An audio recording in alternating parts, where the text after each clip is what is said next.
राधे राधे भक्तों, स्वागत है आप सभी का हमारे चैनल में। और आज के वीडियो में हम जानेंगे कि तुलसी विवाह क्यों किया जाता है। दिवाली के ठीक 10 दिन बाद देवउठनी एकादशी या देवउठनी 11 का व्रत रखा जाता है और इसी दिन तुलसी विवाह किया जाता है। और भगवान विष्णु भी इसी दिन योग निद्रा से उठते हैं।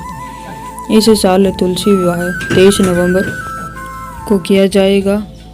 तुलसी विवाह कराने से धन संबंधी और विवाह संबंधी समस्याओं से मुक्ति मिलती है।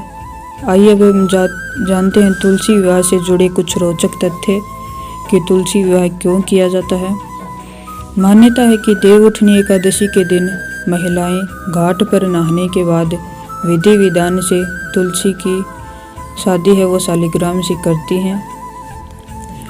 तो पुराणों में लिखा है कि माता तुलसी के पति जालंधर बहुत अत्याचारी थे। संसार के लोग भी जालंधर के अत्याचार से त्रस्त थे।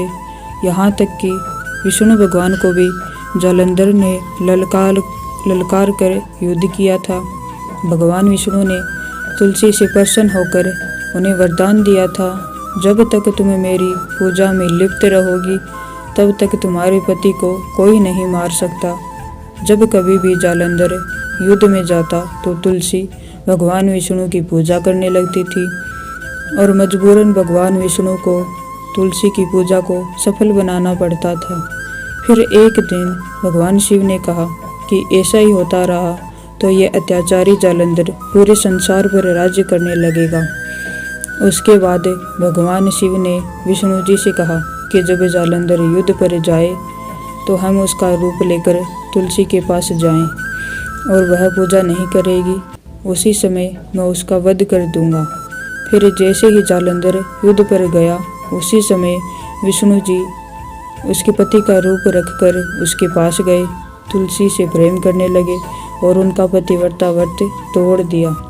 इससे जालंधर की शक्ति क्षीण हो गई और भगवान शिव ने उसका सिर धड़ से अलग कर दिया। सर धड़ से अलग होने के बाद वह तुलसी की गोद में गिर गया और धड़े से आवाज आई कि तुलसी तेरे साथ छल हुआ है, ये वही है जिसकी तू पूजा करती थी, उसी ने ऐसा किया है। इसके बाद भगवान विष्णु अपने असली रूप में आ गए, जिससे तुलसी को गहरा आघात पहुंचा और कहा, भगवान मैं बचपन से आपको पूजती आ रही हूँ, आपने ऐसा छल क्यों किया। उसी समय तुलसी ने क्रोध में आकर भगवान विष्णु को श्राप दे दिया कि आपने मेरी भावनाओं की कदर नहीं की और पत्थर की तरह व्यवहार किया, इसलिए आप भी पत्थर के हो जाओगे। इस श्राप से पूरी सृष्टि में हाहाकार मच गया। समस्त देवता त्राही त्राही पुकारने लगे। तब माता लक्ष्मी ने तुलसी के चरण पकड़कर प्रार्थना की। तब तुलसी ने जगत कल्याण के लिए अपना श्राप वापस ले लिया और खुद जालंधर के साथ सती हो गई। खुद के एक रूप को पत्थर के रूप में समाहित करते हुए विष्णु जी ने कहा कि आज से तुलसी के बिना मैं प्रसाद स्वीकार नहीं करूँगा। इस पत्थर को शालिग्राम के नाम से तुलसी के साथ पूजा जाएगा। कार्तिक महीने में तुलसी और शालिग्राम का विवाह कराया जाता है और देवउठनी एकादशी के दिन तुलसी विवाह के रूप में पूरे भारत देश में ये त्यौहार मनाया जाता है। तो ये थी जानकारी कि तुलसी विवाह क्यों मनाया जाता है। अगर आपको हमारी जानकारी अच्छी लगी हो तो वीडियो को लाइक कीजिएगा और चैनल को सब्सक्राइब कीजिएगा। राधे राधे।